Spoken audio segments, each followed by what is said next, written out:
Banded racer snake, Marathi नाव धूळनागिन. छोटं पिल्लू आहे.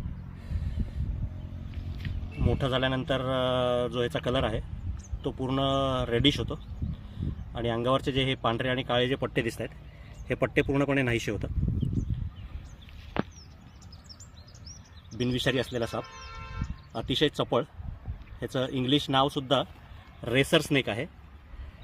त्यावरून अंदाजा लावू शकता तुम्ही की हा किती फास्ट असेल साप. दिनचर, दिवसा शिकारीसाठी बाहेर निघणारा. धूळनागिन, मराठी नाव, इंग्लिश नाव बँडेड रेसर स्नेक. लहान असताना ग्रे कलरचा आणि अंगावर काळे आणि पांढरे पट्टे असतात. जसा असा मोठा होईल तसे हे पूर्ण पट्टे निघून जातात आणि कलर जो आहे तो डार्क चॉकलेटी किंवा रेडिश कलरमध्ये होतो. ह्याच्या डिस्क्रिप्शनमध्ये हा साप मोठा झाल्यावर कसा दिसतो त्याचीसुद्धा लिंक टाकलेली आहे, तर तेही बघून घ्या.